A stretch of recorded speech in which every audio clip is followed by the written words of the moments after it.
qualify, though, you know? I mean, of course. Come on. Howard's way out. Oh my gosh. As we see, Shopify sticking with their Gwen, Vi, and Bessa bans coming through. Meanwhile, C9 eliminating. Yeah, the Yone is up. Yeah, C9 are picking it. Was not banned in game 1, was banned in game 2. Now it is up again here in game 3. So Shopify red side, they let it through. Let's see what the answer is from Palafox. Last week, one of his best games he's had all year was actually in response to the APA Ziggs. He brought out the LeBlanc. So I'm going to give him the credit that he clearly has a plan against this, because it just feels like such an obvious one to leave open that you have to have something ready. Yeah, you kind of have to imagine that both teams have prepared something for it, just because it is one of the most banned picks, as we already covered, against both of these teams. And we see the Aurora being locked in on the Shopify side. And taking away Rumble to prevent the Rumble-Yone combo. So that's Aurora mid, probably Rumble top, but there's a chance they flex it to support if they really have a counter pick for Fudge. They're going to need a lot of AD and the rest of their team comp from here. Yeah.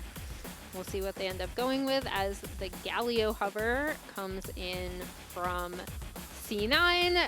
As we've already seen Thanatos play this into the Rumble with really, really good success. I thought his Galio game was amazing when we saw it last, I believe. So he's going to be piloting that presumably into the Rumble top. As you said, it could still be flex support, but that's what C9 are expecting, and that's also what I'm expecting. I wonder if Blaber tries to take away one of the prime AD junglers here, because clearly you have double AP soul laners. You need like a Nefiri or some real AD threat here, and that's also something that Contractz does really like to play. So I wouldn't mind seeing Blaber just take away the Nefiri here, but instead it's going to be the Maokai. So they are very CC heavy here, and what we're already seeing from Shopify just seems like it's a screaming team fight. Yeah, as we see the Trundle locked in for Contractz. Triple melee already for C9 into a lot of AoE damage from Shopify, and just the Trundle into, one, a tank jungler in Maokai, and two, just Trundle into Galio has always been really strong. So I feel like Shopify is probably pretty happy with the start of this draft, even if C9 has a lot of engage. It's going to be interesting to see how he does play it out.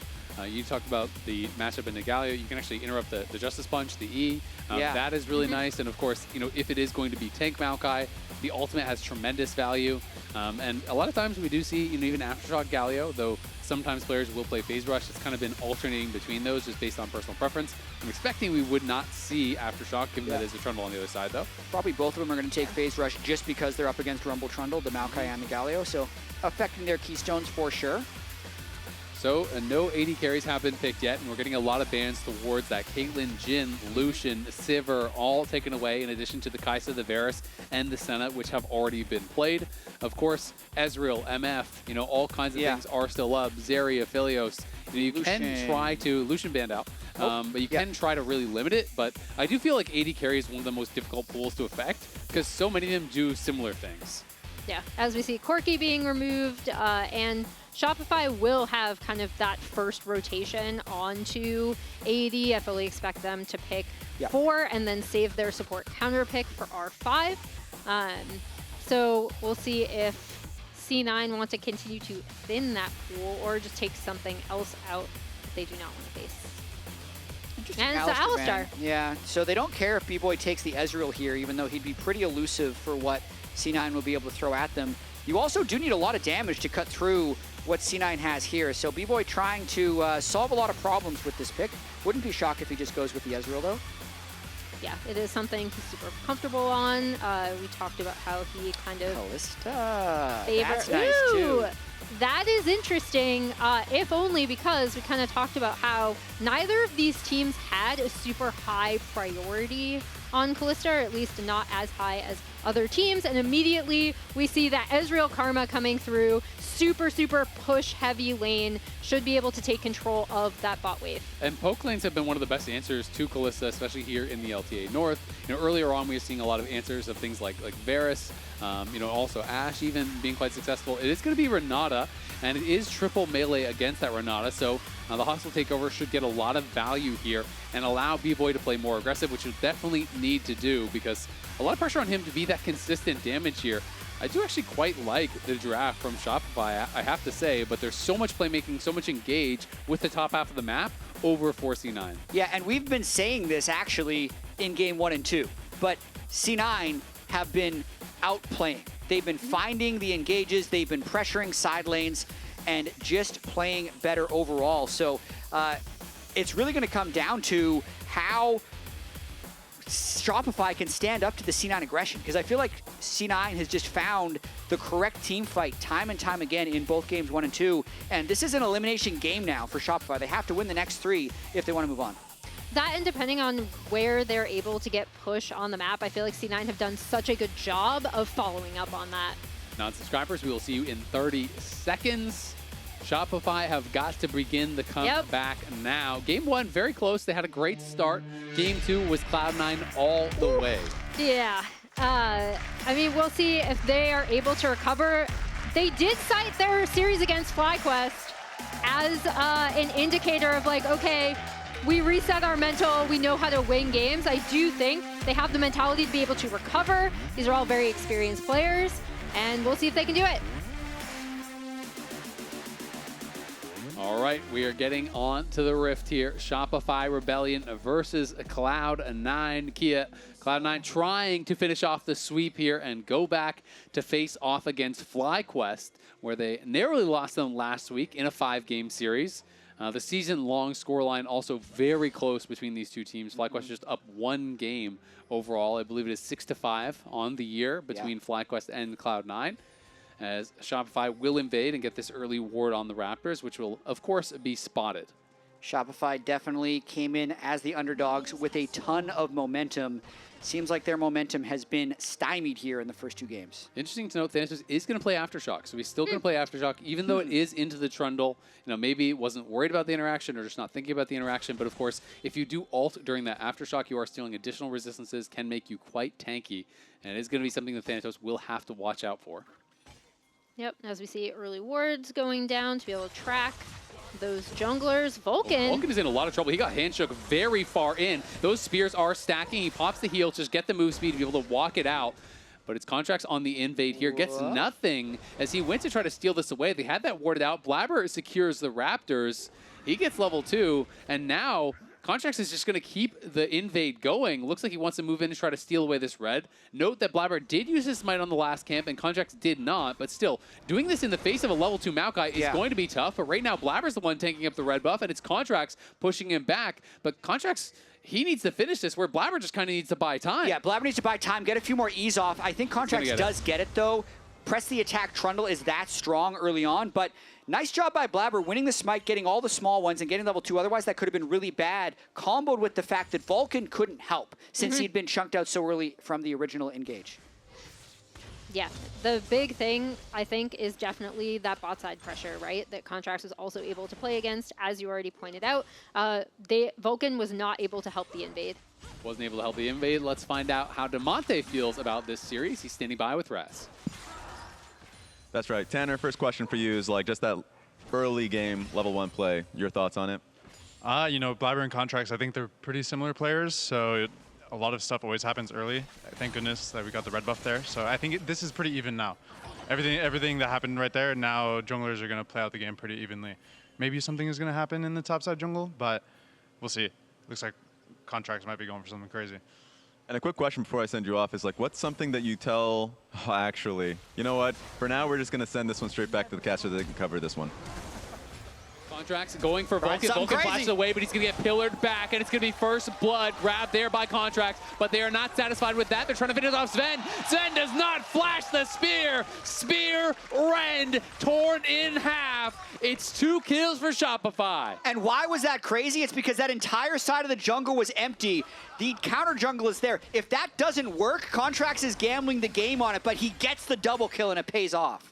And this is what makes him such an interesting jungler, right? It's like the fact that he is willing to play this risky and also, again, make the most of this Kalista Renata bot lane being able to chunk down the Ezreal and the Karma. And look at mid lane, a 10 CS lead in isolation already for Palafox. Can you pillar?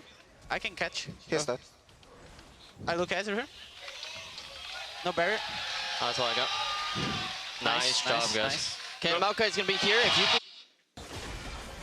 Well, it's Loki now trading heavily here with Palafox. Palafox is going to have to try to jump back. The Q3 narrowly misses there. I don't think he would have killed him because Palafox leveled up right as he went for it to 5 there. So Palafox extending this advantage. It does have to go back to base pretty soon with his mana, though. Yeah, Palafox is going to want to have a good game here. This reminds me a bit of LeBlanc into Ziggs, where there's a pick you know the other guy has a preference for, you leave it up, and you're ready with your counter pick. So he needs to perform to not only win this game, but also keep Shopify's season alive. Yeah, Loki going to be able to send him back to base. Palafox winning out in the trades, but just out of mana. The Fleet Footwork doing its work here, being able to sustain up enough. And of course, you are resourceless on the Yone, so going to be able to keep this push going. Palafox, though, going to be happy with how things went, and after he collects this wave, should be up, a good 9-10 CS and in a pretty solid position here. Yeah, and Shopify are out to like a little tiny 1K gold lead off of kind of Contractz plus bot lane early machinations. I think they have done a really good job playing around this lane, but as you already pointed out, this was Loki's game from last game. He had a phenomenal game, so shutting him down is going to be key. Seos in trouble, going to have to flash the tether there. Had he been rooted up, he would have definitely gone down.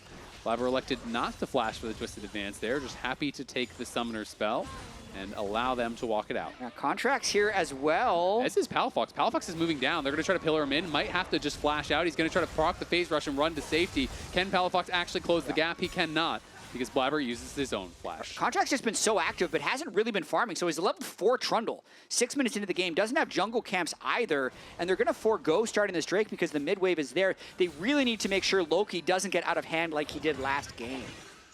And Loki's kind of rotating down, gonna clear out this ward after pushing in that wave. And yeah, I think Palafox, again, having the Yone locked in, being like, okay, I have this Aurora counter, definitely shades of that Ziggs LeBlanc matchup.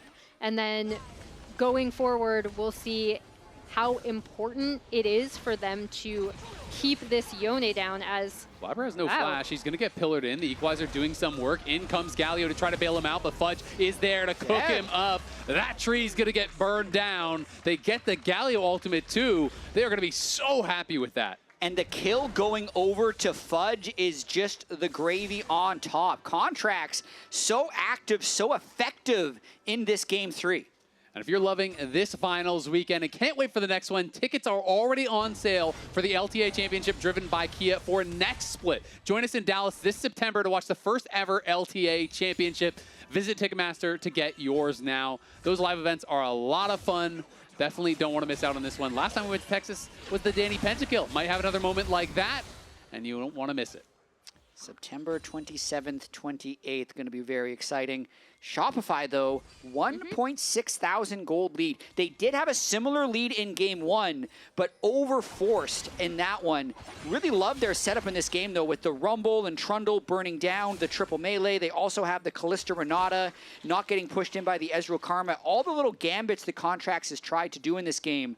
Even though the very first one didn't work, he just kept trying. The rest of them have worked and really put Shopify in a good position. And while they don't really have, hard engage, they do have, the Aurora ultimate for slow. You get pillared in. There's the Equalizer coming over top. There's hostile takeover. There's all of these AoE tools that are going to be really difficult to deal with, especially because there are triple melee over on the C9 side.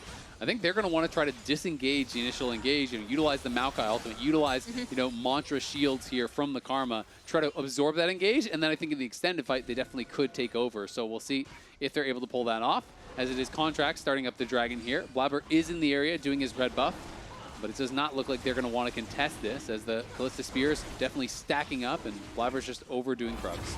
Oh, they're going to look for an engage now, though, onto Loki. Loki in a lot of trouble. Electrocute does proc. Has to use the Fated Seal just to retreat back to his turret. It is a 1-for-1 ultimate trade, but it's Fudge now moving in, trying to threaten a dive here, and they're going to look for an engage now. Bvoy flashes forward, but Blaber is here. Bvoy now could be in some trouble. He's going to get blocked up at the True Shot Barrage, connects on multiple members. Contractz now trying to turn this around. There's the hostile takeover, but only connects on to Blaber, but it's going to be Contractz getting knocked down, and now Seos is in a lot of trouble. C9 are crushing this fight. It is a 3-for-0 off the attempted gank from Contractz. And that's exactly, as we see Fudge and Thanatos is going to actually have to flash out of this top side. But that's exactly what you were talking about, Azael, right? Where they kind of wait for them to go in, and then Blaber's there with the Maokai ultimate. They're able to absorb that pressure and then return it twofold. What a turn here by C9. I mean, with the Kalista Renata, you know they're going to be looking to get aggressive, and Blaber is here for the counter gank. Since the Kalista flashed early, there's no true escape from this Maokai ultimate. He actually ends up getting rooted anyway, so they can't properly block the Maokai ultimate. The Renata ult ends up missing Zven and Vulcan, so it is pretty ineffective. That is the turn that C9 needed to take control of this game. Yes, Zven going untouched in that was massive. Kalista, Kalista. Nice. Nice. Calling out some plays. And that to me looked like Blaber just read that play exactly again, because they knew he was on the dragon. As soon as their dragon died, he finished Krugs and he just went and stood behind his bot lane. And Vulcan then walks up like he's playing almost a little bit stupid. Like, oh, I'm too far up. They engage in onto him. He flashes it. And the turnaround is perfect. That's a 3-for-0 that absolutely destroys the pressure this bot lane had, because not only did they go 0 for 3, Bvoy used both his summoners to do it. Yeah, use both the summers, and now, look, the gold lead is in C9's favor. They're actually able to swap their bot to this top side, get control to take down those grubs as well. What a massive, massive turnaround from C9. And actually just had it confirmed by the producers. Blaber did actually call the play again, just like last game. He predicted that the play was going to happen. He called that it was going to happen and is there to respond. So definitely a great read on the game. And it is going to be tank Galio, so it is going to be Blaber going for AP. He does have the Lee injuries being worked towards, and you can see Zven already with the Triforce in a great spot off of that.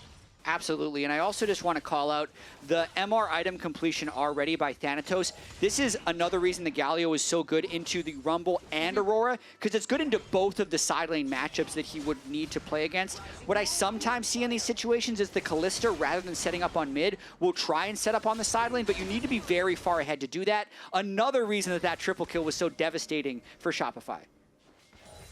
Yep, and as we see, both bot lanes just kind of trying to push out this mid wave. But yeah, that was, we can't underscore how important that was for C9 to be able to turn this around, right? Because up until that point, Shopify had done a really, really good job of playing around this Kalista Renata lane, and Contractz in particular had done a really good job of recognizing where he could be on the map early. And it's even more devastating when you consider there's not really a fallback plan for Shopify's comp, right? Like their comp only kind of does one thing. It is engage. You don't want to play a long, slow game when it's going to be Yone in a side lane that is going to be so difficult to actually match after 1 or 2 items, and he has the backup of Thanatos potentially there. You know, they have, I think, a pretty heavy scaling advantage, and Blaber just going to use the ultimate here to lock up Bvoy. Bvoy in a lot of trouble, doesn't quite get finished off there by Zven, but the tower does take some damage as well. Now the heal going to be used, and flashes will be traded as Seos look for the heal flash handshake. Zven flashes away. Flashes will be traded, but look on the bot side, right? Like, Loki has quietly been able to push that up, kind of getting, Aurora was getting the best of him earlier on in lane, but now he's able to get some side wave farm. C9 are able to push back up, get more plate damage onto this mid-tier 1. They're really, really taking over the game, and now they're almost up to a 1.5k gold lead. Yep, good grub pressure. Will likely group before this next Drake as well. Cloud9 has had such good control of the Drakes throughout all of these games, and it's going to be made easier by the fact that they're pushing these side lanes so effectively. And yeah, Thanatos' Galio right now is just too much for these magic damage side laners to deal with. And Palafox just came back from base. He just walked all the way back, you know, bought his Lee injuries, then loses all of his health there as Thanatos just surprises him out of that side brush. So Palafox now in a bit of a tricky spot, because when those cooldowns come back up, you could just die in the next combo here to Thanatos. Yeah, and you'd underlined how crucial it's going to be for C9 to kind of set Thanatos up as this huge pain point for Shopify in these side lanes, because he is itemized to go up against either the Rumble or the Aurora.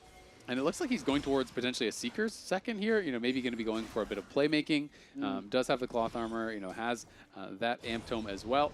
Will be interrupted on the recall. Fudge will collect this wave as Shopify trying to get some vision back around this dragon. They don't want to allow Cloud9 just continue grabbing So these hard. objectives. Yeah. They are moving in, but there is the Fated Steel coming across multiple members. Bvoy going in aggressive. Contractz already down. Bvoy trying to get in there, trying to make a kill happen, but he's not going to be able to get it. The bailout expires. The equalizer is good, but it is not good enough. As on the other side, Loki kills another. It's a double for the C9 mid laner, and we saw how that looked last game.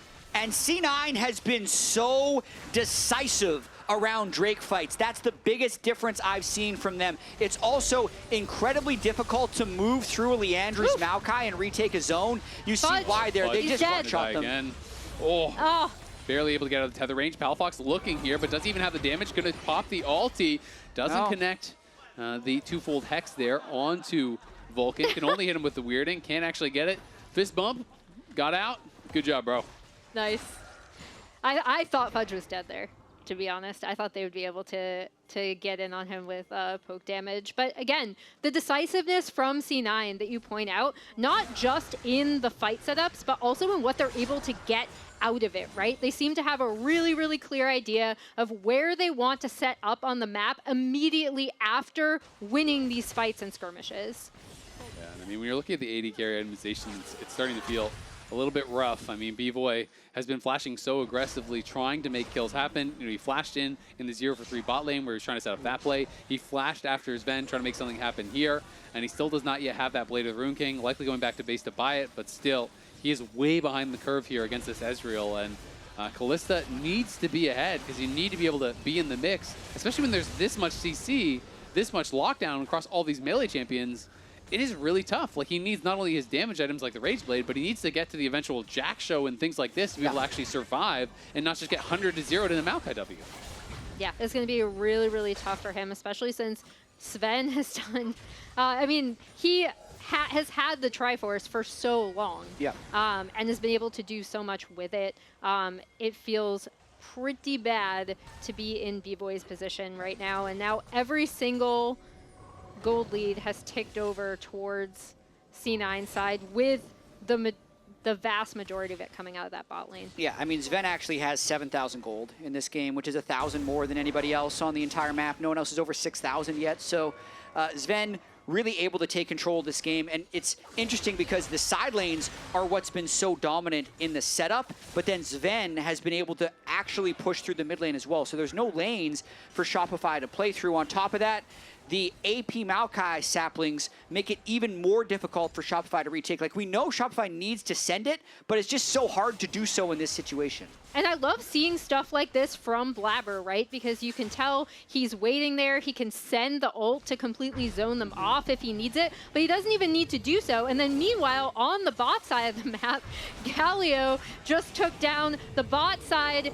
tier 1. Loki is going to be able to chew through this turret soon. C9 are winning all over the map. I mean, and just like that, they are now 5,000 gold ahead. And let's talk about this C9 playoffs timeline. Obviously, had dominated. If you go back even further, it was even more dominant. They've been making so many finals, winning so many trophies. It's been a bit of a dry spell for them, and they have, shifted through a couple different rosters to now end on this one, where it feels like they're starting to return to their former form. They're already doing better than the last few splits. If they win this, guaranteed top 2, hopefully top 1, and Loki is just destroying people. Yeah, Loki almost kills Fudge there, and that is problematic. Now Vulcan looking for Contractz. He's going to get tethered up, and in comes the Maokai CC. Loki, though, backing off as Seo's going to get thrown in. True Shot Barrage connects on multiple members. There's the hostile takeover. Wow. Not looking that hostile. It's kind of looking friendly, honestly, as Zven going to face check Palafox. Does lose half his health for his efforts and will have to back off. Loki's not, or Thanatos is not even here. He's Galio pushing the top lane, while C9 is also pushing them out the bot side. Yeah. Oh. Blaber going to be going in with the blast cone. Blaber has to flash out to safety, though. Was very aggressive. Now in comes the Galio TP. Is he going to go for it? Doesn't have to, as Loki gets the kill on his own. Fudge is behind him, but he's going to get found out here by Thanatos. Equalizer drop behind them, but didn't even have to fight through it. On the other side, it's going to be Blaber and Thanatos winning this fight out against Fudge. We have to see the top side, though, as Zven is on a rampage. Zven gets a kill off of screen. Thanatos and Blaber do combine to kill one more. Cloud9 winning on both sides, and the Herald is going to get driven into the inhibitor tower here. Nope, he's going to take a little drift for the mid lane tier 2 instead. They're getting so much value out of this push. Non-stop kills, non-stop action, everything going C9's way. absolutely phenomenal map play from C9, and also just really, really aggressive skirmishing. Yeah. I also want to shout out Thanatos, who I think throughout this entire series has done a great job of marking Fudge when he's able to come in, or marking Seos when he needed to in prior games. The equalizer goes across here, and watch Loki coming in. Okay, yeah, and then Zven just does the damage on the top side. They're able to crash the Herald in, and meanwhile, behind them, we did see that play out with... Oh, maybe I'm dead. Oh, please, please, please, please. I'm sorry. I'm sorry. Could have given the kill back. That would have been the most tragic thing, but they are so far ahead in this game now after they're winning the front and the back of all these team fights. Objective bounties already turned on now, pre-20 minutes. So that would be Shopify's last attempt. Like, start sending it on these side lanes. Maybe they can get an objective bounty to get a little bit back in the game. Oh, they're going to get spotted out by the True Shot Barrage, though. Ooh. And then you're looking at Loki's itemization. He has the shield bow. Zonius is done in top lane. Who are you supposed to kill? Like, that is the problem, is you're kind of running out of targets here very, very quickly. Sure, you can try to go for the Ezreal, but he's got a Karma, he's got a Flash, Barrier, he has so much mobility. So it is going to be very difficult now for Shopify. They need to find an angle for a perfect engage, but when you're playing this style of comp that doesn't have true hard engage, it is so tough. You see Contractz maybe trying to find something here, but again, they just have so much map pressure on this side too, off of that play and that fight in bot that we just covered. They were able to get that Drake completely uncontested, and now they're on the Otacon, two-manning it, while Zven and Vulcan are here in mid lane, and Thanatos is holding off Fudge. Oh, Zven is posturing very aggressively, will have to drop the barrier, and they get Thanatos' ult, but in the meantime, they took down Otacon with that two-member squad. The lead just gets even further ahead now for Cloud9. 36 of those flowers have been picked. Looking with the Maokai ult, won't find too much. Bvoy does get connected on. Thanatos is going to get behind him, and Bvoy may have to flash now. He doesn't actually react to it. There's a cleanse, there's a flash. It just doesn't even matter. True Shot Barrage plus Loki is enough to get the job done. And now Seos is going to be spotted. Palafox is sent running. Everyone is scattering for the hills, but there's nowhere to run. There's nowhere to hide. Cloud9 is coming for this sweep.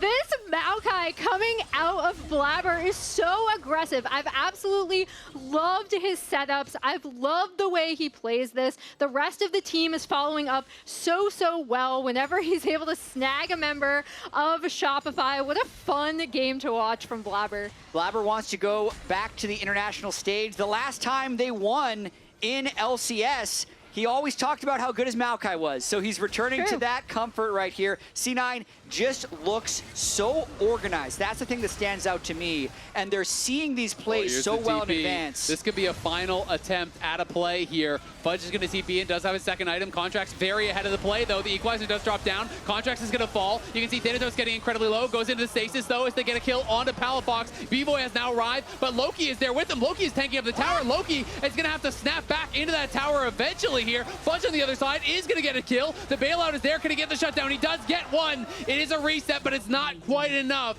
They kill off Loki, though, as he snapped back into the tower. It is Zven and Vulcan very low. Thanatos TPing back in to join the team. Will they look for another aggressive play? Looks like not yet.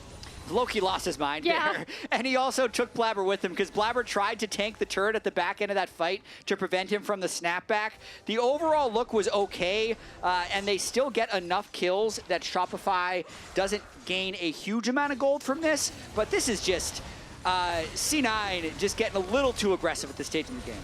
Yeah, this TP that's about to come in from Loki off the back half, and like, it looks like a really great setup, right? Because Contractz goes down, even with the equalizer going down, they're able to get Palafox, but then, he goes to Bvoy. He's going to take so many turret shots, gets hand shook, not a little bit over-aggressive, we'll say. Just a bit. It's fine. Maybe a lot of it. Yeah. I need to catch bot though, guys. Oh, we're fine. We don't need you. Okay. Then oh, Trundle here. Aurora mana both, but I have mentor shield. Aurora door. We're fine. We don't need you. As he teleports into his death.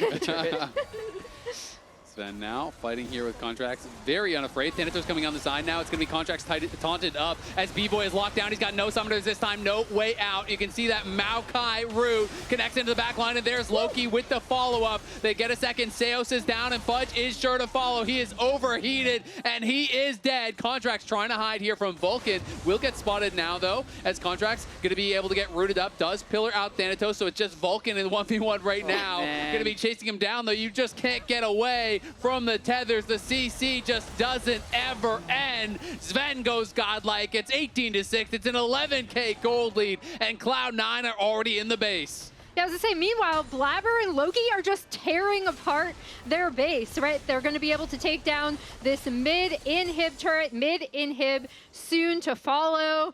C9 just cleaning up everywhere. They really are. They're looking to put this Shopify Cinderella run to rest, and this Split 2 has really been about C9 and FlyQuest. They both won their group. They played that best of 3 to see who would be the 1 and 2 seed. They dispatched their opponents in the first round of the upper bracket. They then went to 5 games in the winner bracket final, and it's looking like they're on a collision course to play yet another series. Yeah, and they were both 1 and 2 in the positioning phase as well. It was a 2-1 series back in Split 1 between them. It has been back and forth, non-stop. It has felt like these two teams definitely have been very close. Shopify trying to stay alive, but it's going to take a miracle at this point. They need a reverse sweep, and it's going to have to start with a Baron steal, you have to think. Contractz has no flash, though he does have the tied record for most Baron steals. It's going to be a difficult approach, and this one is going down very quickly. They see Contractz now, and Zven's just going to go over the wall right for him. Loki as well, in on Fudge. Fudge is taunted up, and he's going to be knocked down. Contractz is sure to follow. Zven legendary once more here. It's Blaber still in the pit, and it's Loki on the side here. Going to get some assistance from Thanatos. Palafox on the run, and so is the bot lane on the other side. Thanatos cannot connect with the top, but in goes Loki, and Loki with the soul unbound is looking to take down Bvoy. Bvoy down incredibly low, can't get the reset, and Thanatos will not stop. There's the tether, and here comes the ace. It's all done but the crying. Cloud9 march on the Nexus. They will not be stopped in the lower bracket. They dominate Shopify in games 2 and 3. 15,000 the gold lead. 23-6 is the kill score. Cloud9 are coming for that rematch. FlyQuest better be ready. Blaber said he wanted to return to international competition. He's 1 series away from qualifying for MSI. What a statement victory from C9 in this match. People were saying maybe they look shaky coming out of that kind of dominating Game 5 win from FlyQuest.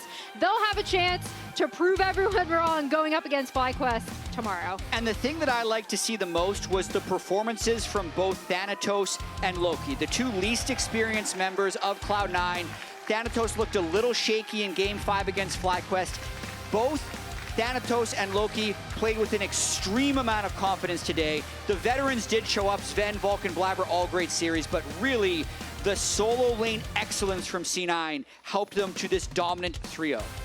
Really impressive stuff. Game 1, very competitive, but even with the early lead that Shopify was able to grab, Cloud9 showed their dominance in the team fights, in the setups. We got to listen in on Blaber predicting some of those plays, on anticipating some of the moves that Shopify was going to be able to make. And honestly, it showed through in the gameplay as well. You know, we got to see Cloud9 feeling like they had Shopify downloaded. They knew what they were going to go for. They were better prepared for those plays, and they were able to answer them at every turn. And that's what really has set this C9 apart, right? Like, I think they've done such a good job of coordinating around their younger players with their veterans. We've seen this kind of setup from rosters work out so well in the past in LCS, now LTA North, and it looks like it's working great for C9. And I will say the carries alternated between games. Game 1 was Thanatos' Renekton. Game 2 was the Silas from Loki. Game 3 was Zven's Ezreal. He's just shifting onto the face of a Trundle melee range by the end of the game because he is so strong. And C9 with a well-deserved sweep and return to the finals. Yep, Cloud9 and FlyQuest have looked a cut above, and now Kangas is going to be standing by at the fan zone for a winner's interview. Thank you very much. I'm here with C9 victorious, as well as Blaber, their jungler. Congratulations on the win, first of all. 3-0, and I got to start there. From your perspective, what was it that allowed you to dominate this series so hard? I'm not sure. I thought it would be closer, honestly, than it was. I definitely thought we were the favorites going into this. But I think maybe they just played bad today, or we played really good. But yeah, I mean, it was nice. Contractz had a lot of confidence coming into this series. He let us know on camera. How intimidated were you by the momentum that they were carrying? I wasn't intimidated at all. From my point of view, like, this split has been a two-team split, and they didn't beat us or FlyQuest, so I didn't really care. So I wasn't too worried about them, but I did think that they were a good team. Like, I wasn't underestimating that at all. And I think it's cool that he was, you know, confident, and yeah, we won though.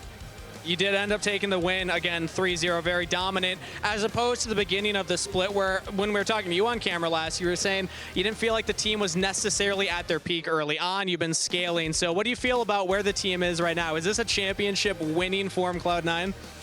I think so. I think we're going to win tomorrow. What thoughts do you have about FlyQuest and specifically your jungler opponent in Inspired? I don't really have any particular thoughts. I think we just need to play a bit better than we did last week. I think last week we easily could have won that series as well. Also, obviously, easily could have, like, we did lose it, but I think if we just play slightly better than we did last week, we'll win this time around. All right, any words of encouragement for the fans out there still cheering you on in your playoff run? I don't know about encouragement, but I've never won from the lower bracket, so I'm hoping to be able to do it this time. All right, a win from the lower bracket. We'll be cheering you on. We have a little tradition here as well, Blaber, from the crowd, in that we love our buckets. The fans chant for this all the time, especially during finals weekend. Would you and the team be willing to sign this bucket so we can give it out tomorrow? Yeah, for sure. All right, perfect. I have a marker right here. I'm going to let you take that one. All right. And we'll get the Blaber signed bucket. Perfect. We're going to get the rest of the team to sign this one as well. But thank you so much, Blaber. We just heard from him here in the fan zone. Now, let's hear in on the game-ending calls.